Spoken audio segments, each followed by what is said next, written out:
We are now finishing the seventh paragraph in the Ma'amar, the Chassidic discourse, the Chassidic speech, essay, which is called Bati Lagani, based on a sentence from the Song of Songs, Shir HaShirim, King Solomon, Bati Ayavkam Lagani, that back to my garden. God is saying on the day that the temple was inaugurated, or the day that the tabernacle in the desert, God is saying, I've come back to my garden. I've come back to the place where I was in the beginning of the world. When God created the world, his main attention, his main revelation was here in the physical world. And because of the sins of the generations afterwards, God went away. And because of Abraham and the generations after him, as God's presence was brought back to the world. What does it mean God's presence was brought back to the world? It means that the world felt that there was a creation. And it was being created for a purpose. It's like a person when he's healthy or when he's sick. When he's healthy, so he's functioning the way he's supposed to be functioning.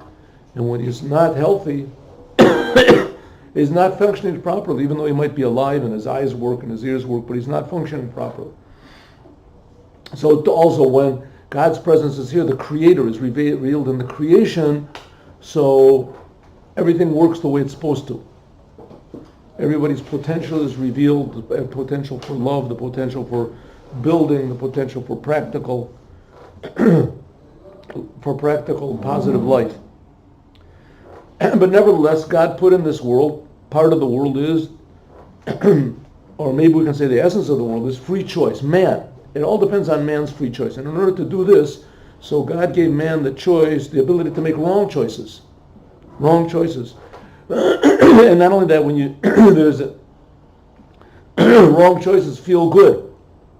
Because what's the idea of a wrong choice? It says, there's a sentence in the Torah, near the end of the Torah, it says, "Ubacharta b'chaim," you should choose life. So the first Rebbe of Chabad asks in a book called Torah Ohr, the people who are sinning, they go out and do bad things. People in the mafia steal, take drugs, murder. They feel good. They're enjoying themselves. The only reason they do it is because it feels good.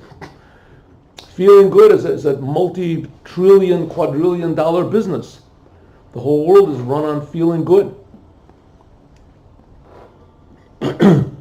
So what does it mean to choose life? Those people who do it feel that they're alive. So he says there's two types of life. A person that chooses to be selfish, it feels good in the beginning. In the end, not necessarily, but at least in the beginning, it's very enticing. It feels good. It feels good to steal. It feels better to steal and to succeed than it does to be honest. To be honest, afterwards you feel good, you feel healthy, you did a good thing.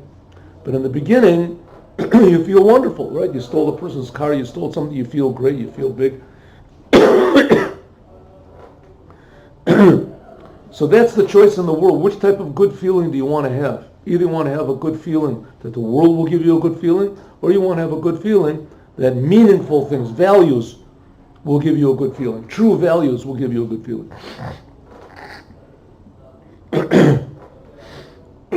So that's the battle over here. As soon as God gave the Torah, He put true values into the world. Of course, in the course of time, other people stood up and made all sorts of false values: communism, Nazism, hedonism. There's philosophers without end, and political ideas that excite everyone. Everyone gets so excited, but these are ideas, but values, but they're false values. How do you know what's true and false? Because according to what God said, when He gave the Torah, the only religion that claims that God personally told a whole entire nation what He wants from the world, or even more, the only religion that tells us that God spoke to anyone and told them what He wants from the physical world, how to make the physical world better, is Judaism, because it's the truth.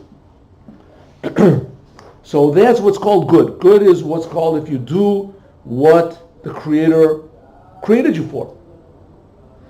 But you always have the potential to do the opposite. You can do the opposite, which is in a twisted way also what the Creator wants you to do. He wants you to have free will. So He wants you to have the ability to choose bad, but He doesn't want you to choose bad. So It says, but those people who do choose bad, those people who do choose to be far away from God, or they weren't educated properly, as those people receive their life from what's called from God. God creates everything constantly, but they receive life from a small reflection of godliness, which makes them feel very egotistical. It feels that their reality is the only reality. So here we go. Let's go into the mimer. V'zeu, last word on the line is otam. It is 5 lines from the bottom of the 7th paragraph. Right near the end. 5 lines from the bottom, 5 words from the end. V'zeu, that's what it means. Shazeh gufa, that this itself, the life that a person receives when he sins, when he goes against God, God still creates him. And even more, this force that God creates him with is a very, very contracted, very, very, how do you say, watered down type of life, because you're going against God's will, and God himself is keeping you alive. It's like it says, like if you have a business and you have workers, and you have to pay them, and you know that there's some of the workers that are really lazy, but according to union rules, you have no choice, you have to pay them. If you don't, you get in a lot of trouble. And these workers, they're always making excuses, and they're always cutting out, and they're always talking against you, and they're trying to to turn all the rest of the workers against you, but you have to pay them. So how do you pay them? I mean, that's the rule. How do you pay them? So you pay them, it says, it's like you hold your nose and you pay them. In the language of Chassidic, is called throw it over your shoulder, right? You give it to them without, and you could be even smiling, you don't really want. And this, the fact that they get paid, right? Let's say there's this example that I just gave. These workers who are against you, and you pay them. So it says, see, he agrees with me. Look, he's even paying me. Pays me at the end of the week. I cut out, I make all sorts of excuses, I don't do my job properly, right? And I'm turning everybody against you. And he is even paying me. It's a sign that he likes it. But the fact is he doesn't like it. It's just part of the rules. God made a world where it's possible to do evil, and he keeps evil alive. I have a question. Just going back a little bit before what you were saying, that when someone is very not acting correctly, there's a thinner light that's coming down. Isn't it actually always, the light is always very bright? It's the person himself who actually opens or closes, to use an aperture, loss of words, to receive that light or not? There's 2 things involved here.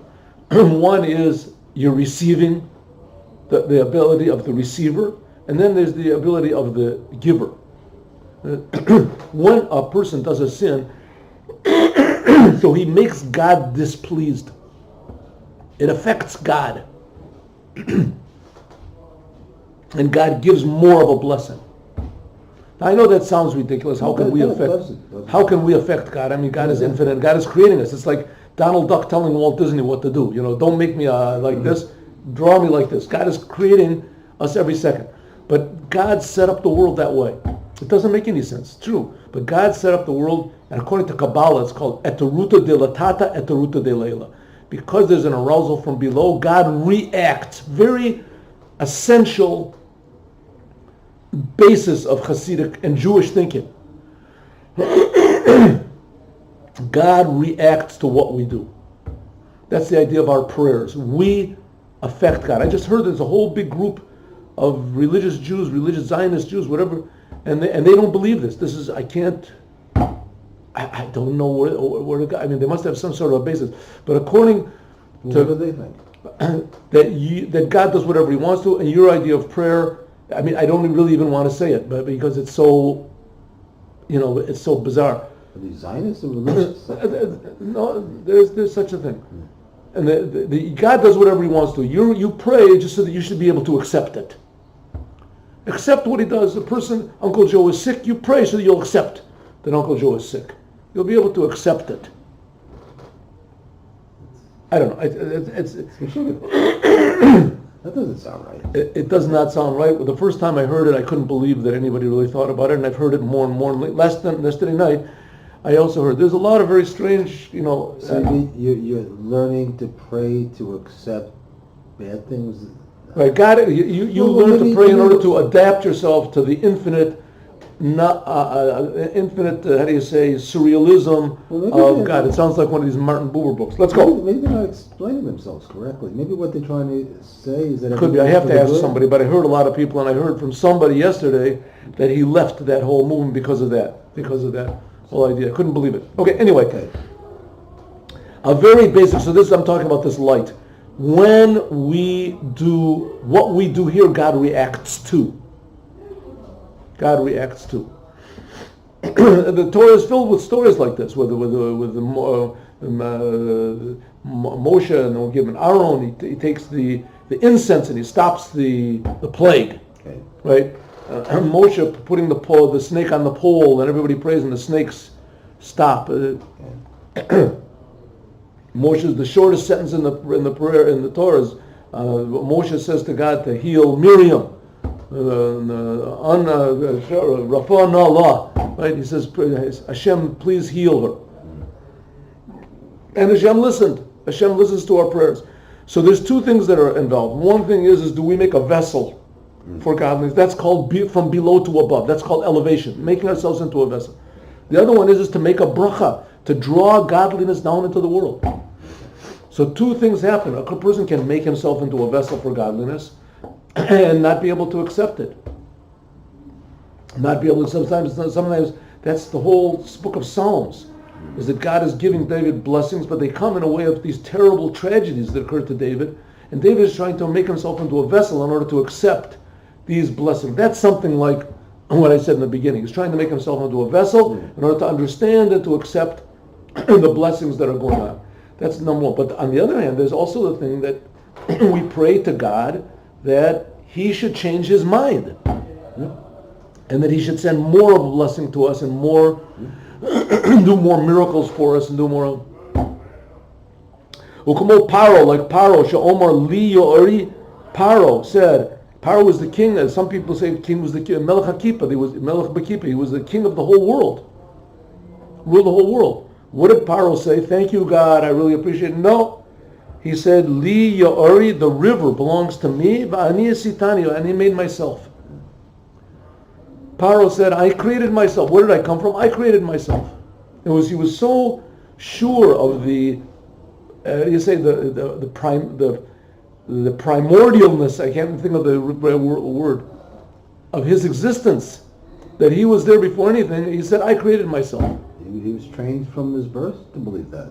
I mean, he was born. There was a time when he wasn't there. He wasn't being cynical. He was not. No, exactly the opposite. He really believed this. He really believed it.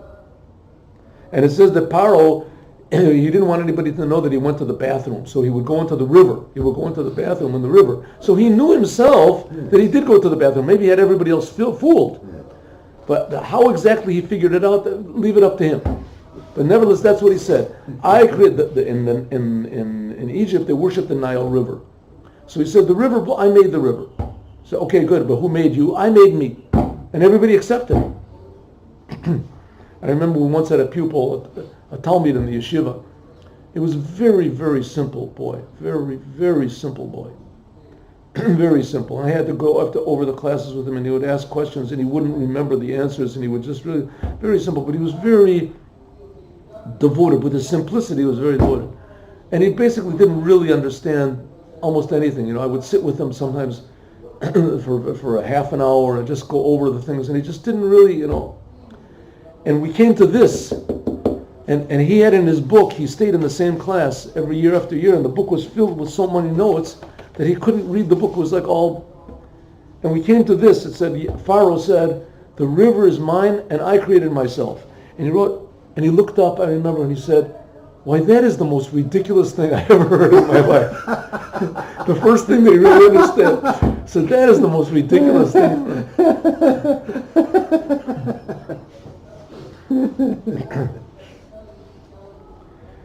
So in other words, he realized a person, Maybe he doesn't know what God is, but at least he knows I'm not God.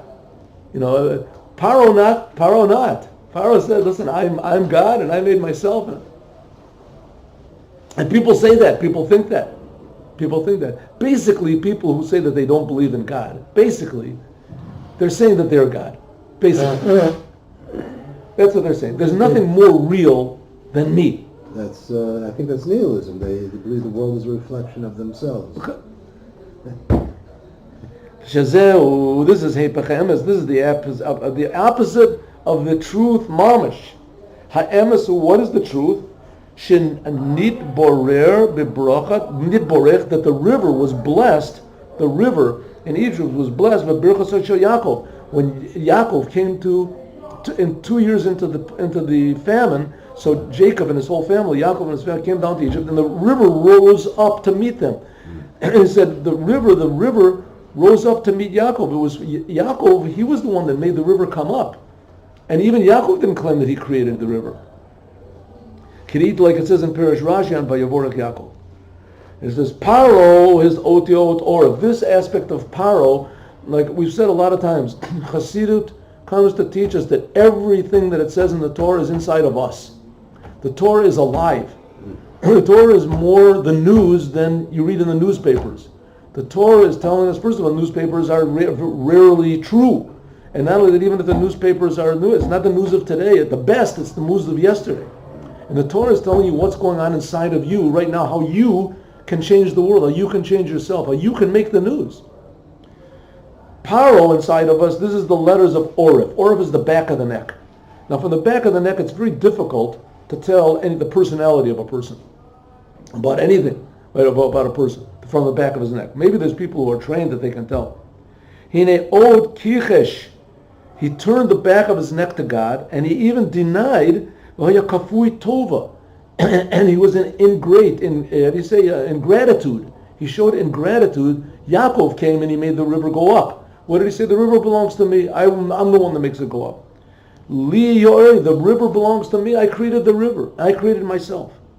Hainu sha'al yedei hashpa, that because he receives life from God, harihu naseh bebechinas yesh yoter.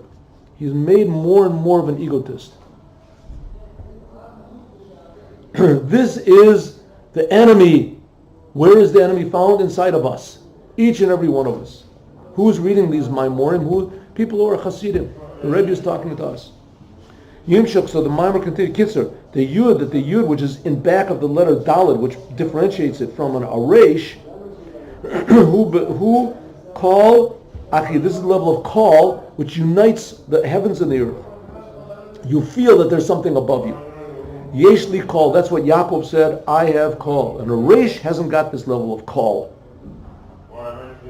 Yesh li Rav, that's the aspect of I have a lot. Klippa, Goren, Yeshus. This is Klippa, this is what's called shells, and it causes egotism. It causes selfishness. This is our job, our enemy, and it's not to defeat the enemy, but to transform it. As we'll talk about now in the next paragraph. Let's go, next paragraph. Should I stop it? Or? No. If you want to stop it, yeah. Stop it.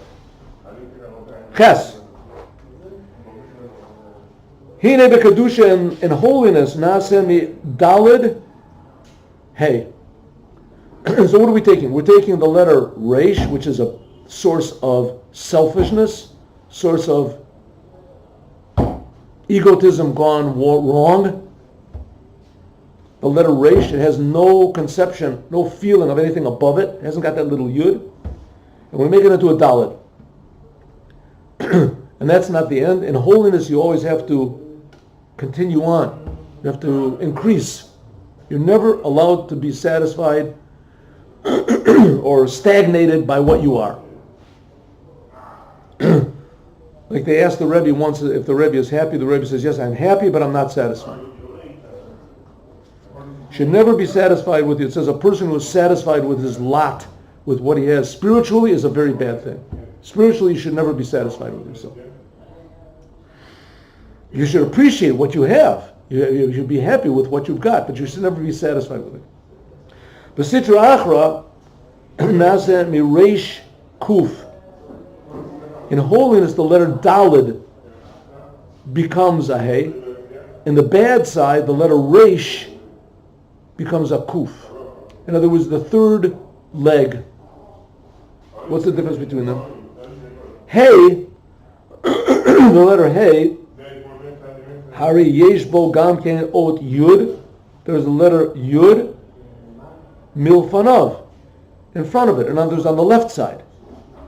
Who Regel Hasmoli. This is the left foot of the letter Hey. The Ot Hey of the letter Hey. Right? How does the letter Hey look? It's a Dalit, and it's got a little stick. But that little stick is also a Yud. According to the laws of Sofrut, if you have a Dalit, let's say on your tefillin, in your parsha of the tefillin, it falls a little dot in that hole, makes it into a Hey, you can't fix it. You can't fix it. It's a whole process of how to go about fixing. Ella Shahu Milfanav. But it is in front of it. It's on the left side. So the letter Hey has a little Yud on the top, on the right side, that's in the back, and has a little Yud on the bottom, that's on the left side. This is talking about holiness. Again, we have to remember that these letters are not letters that are just found in the book. It's not part of the world. The world comes from these letters. And the world is being created constantly by God through these letters. The letter Dalid, this little Yud, is in the back. Hainu Shemora al Ofen HaYichud. It shows on how one is unified with God. The Ot Dalid, that the letter Dalid, Mekabel, receives from the letter Gimel, which the letter Gimel precedes it. This is what's called Yichud Acher Be'acher. This is what's called back to back. Uba'od Hey, the Yud is in front of it. Sheyichud Hu, this is, the unity is in the way of Panim B'Panim, face to face. Okay, what does this mean? What is going on over here? It's possible for a Jew to do Torah, do mitzvahs, be connected to God, but he does it really without any interest. He does it without any interest. He does it. He does what he's supposed to do. He does what he was taught to do. He does because the rabbi does it. He does it because he believes to be true, but he's really not enthusiastic. He doesn't really appreciate, but he does it. That's called unity back to back. Back to back. What does it mean? His real interest is in things that normal people are interested in money, in friends, in having a nice house, having a good status, having normal things. There's nothing wrong with that. That's okay. The problem is those things, the worldly things, are supposed to be done with less interest than the interest that he has in God. What difference does it make? The difference that it makes is that if his main interest is in the world, then that's going to take first place. That's going to push away the other things.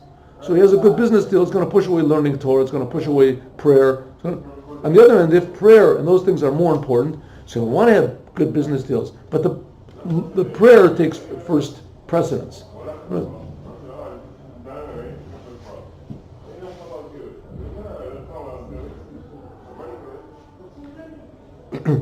This is done by means of charity.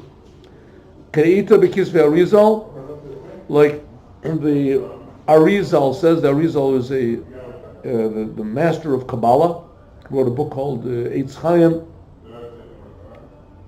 The tzedakah, who tzedek, hey, that the word tzedakah, which means charity, is tzedek, which means righteousness, hey. Sheme'od dalid, that from the letter dalid, nasa hey becomes the letter hey. Ukamayim Razal, like the rabbis say, Gimel Dalid is Gamul Dalim.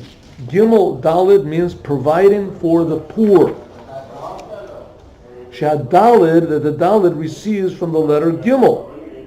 Al Yadei Zeh, by means of this, when the Dalid receives from the letter Gimel, then it becomes hey. The word in Hebrew for giving is Gimel, Gamilat Chasadim, Gomel. Gomel Chassidim means to give.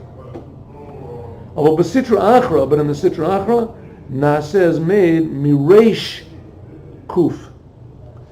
And it's made from the letter Reish, becomes the letter Kuf. The letter Kuf is similar b'tumunato in its shape to the letter Hey. Ela shebel letter Hey, and the letter Hey, haraglayim heim b'shava. In the letter Hey, the bottom 2 feet are on the same line. Uba'ot Kuf, the left leg goes down below. It shows a certain imbalance. So the letter Kuf then is the potential for imbalance in the world.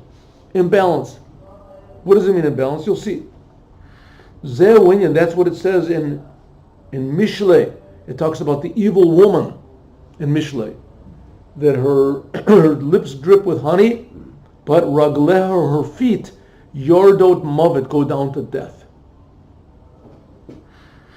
How, I'm sure everybody knows that sometimes this world can be very deceptive, right? Things that seem to be very good, seem to be very pleasurable, seem to be right, that they're really very wrong and that they're very bad, right? A person, the whole world of crime, people are sitting in prison because they did things that they thought were really good, they thought was really a great thing to do, right? They lost their temper, they lost their mind, they lost they lost their conscience. They thought it was the best thing in the world. This really makes you a man, and it really was the worst thing. Right? That's the letter Kuf, as the Nazis used to say. Think with your thighs, think with your arms. Don't think with your head. Just do. Hu Mashom Razal, that's what it says. Yored Gabriel, the angel Gabriel, it says. And then when King Solomon married the daughter of Paro, says, came Gabriel, v'na'atz kana, and stuck a stick in the sea, v'alabo sarton, and they're gathered around this stick dirt, and they're made an island, v'alav nivna krach gadol, and on it was built a big city, a big country, Shu Meitzar Yisrael, that became the enemy of Israel, which was Rome. That was Rome. Rome was the classic enemy of the Jewish people. It could be that it still is. I don't know. Vahu kana akuf. This is the stick of the kuf. Hanaseh b'klipa and sitra achra. This is the kana, this long stick of the kuf. What's the long stick of the kuf? Just do it. Do it. Don't think about it. Forget about values. Forget about ideas. Forget about conscience. Just do what feels good. If it feels good, it's good. Do it. This is the enemy of the Jewish people. The enemy of the Jewish people. And where is it found? In the Jewish people. The Jewish people are the leaders in all these weird movements that say, if it feels good, it's good, and you can't tell me what to do, and no one is going to stop me, and I'm free, and a teacher, leave the kids alone.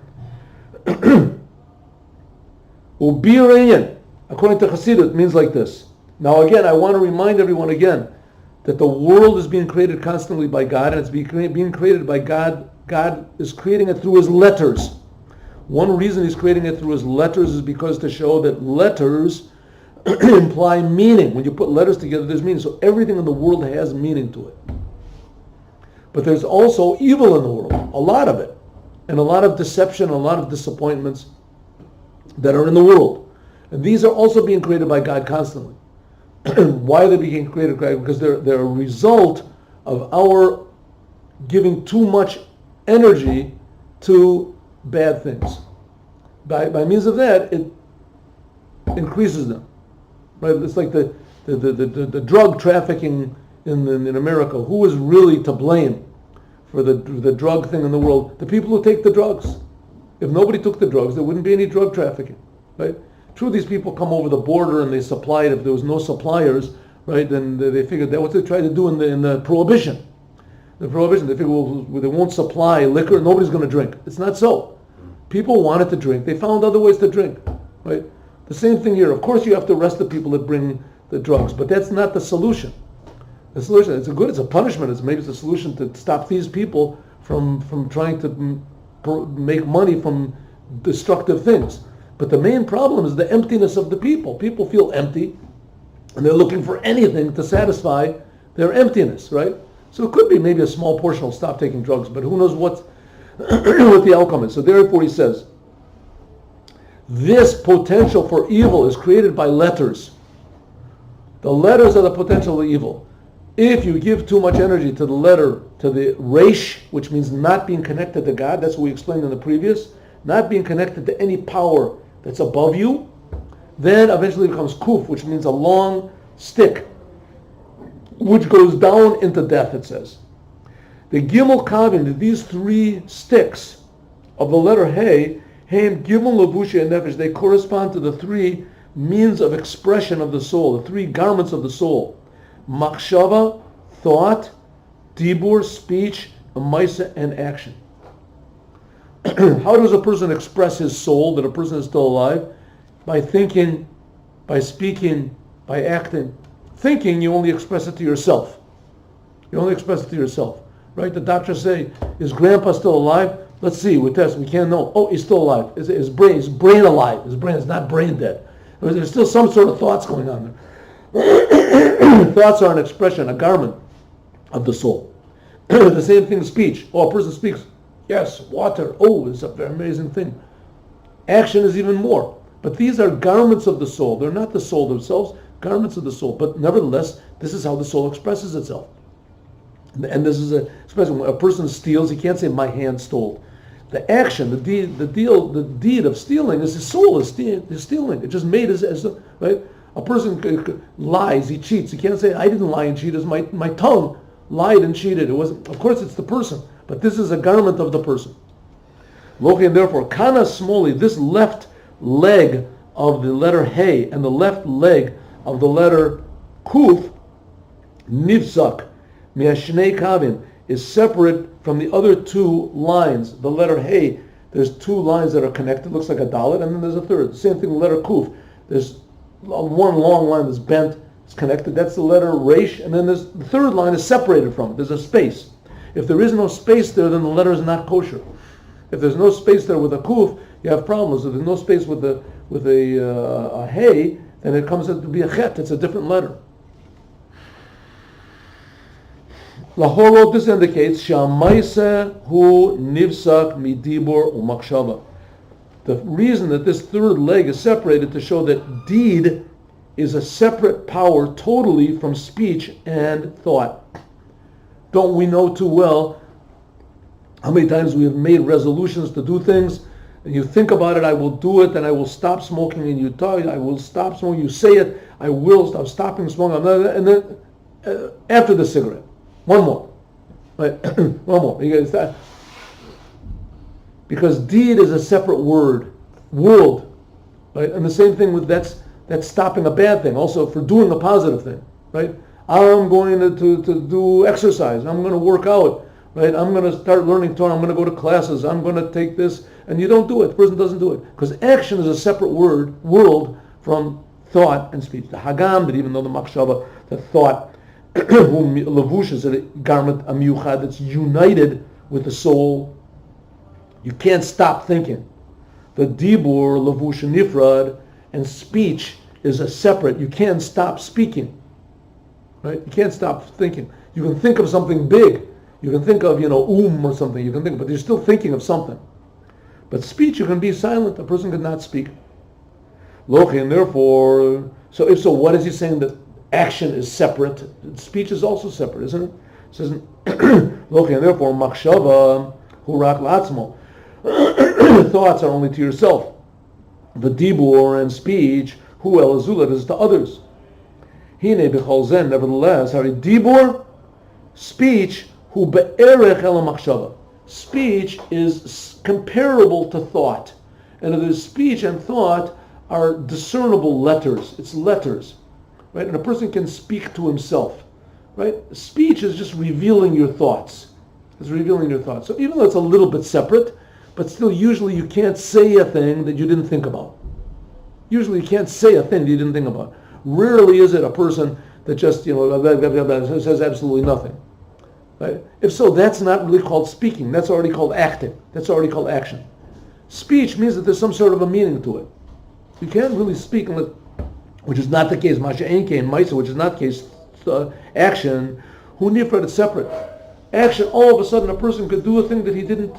Right? Why? I don't know why I did that. Right? The guy just made me mad. I don't know why. Dakenu gam b'seder olamos. So it is in the order of the worlds. Kol hanikra b'shmi lekavodi b'rativ yatzartiv af asitiv. Says everything that is created in my name and my glory. B'rativ, I created it. Yatzartiv, and I made it. Af asitiv. And another word for I made it. I formed it and I made it. But these are the four worlds. Shmi, it said that it's in the beginning, in the first chapter of this mimer also. Shmi ukavodi is talking about my name and my honor, that's Atzilut. Barativ is like it says, Bria, Yitzartiv, Yitzira, Afasitiv, and I made it. This is a pasuk in Isaiah. I also made it. Asitiv, and I made it. Why is the word af here? The Barativ, that what it says that God created the worlds, this is Bria, the world of thought. Yitzartiv, God said, I formed the world, this is Yitzira, the world of speech. But Asiya, the actual physical world, to make the physical world, the physical does not come from the spiritual. The physical is something separate in itself. Sheba Asiya, Omar Af, it says also. Af Hifsik Davar, it separates. This shows that action, the world of action, is a separate world. Every human being is a small world. Just like in the world there are these four different levels, also in the human being there's four different levels. Atzilus is the essence of the soul. Bria is the power of thought. Yetzira is the power of speech, emotion, speech. And Asitiv is the power of action.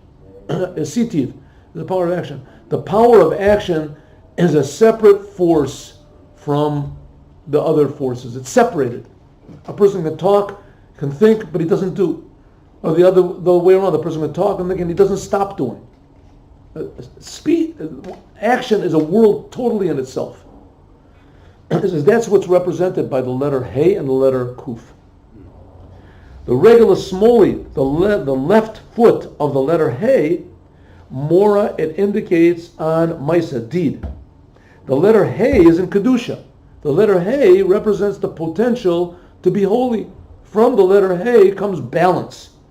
Kasher Gimel Levusha Nefesh, the three garments of the soul, Machshava, Dibur, Maisa, Harim Meluim, if they're filled with the light of the Torah. Chachma, wisdom, Midot, the emotions of the Torah.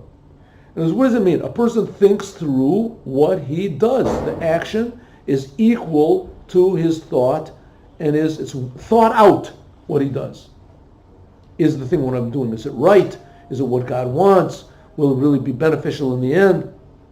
Hainu de b'machshavto, choshev machshavat the Torah. In his thought, he thinks thoughts of the Torah.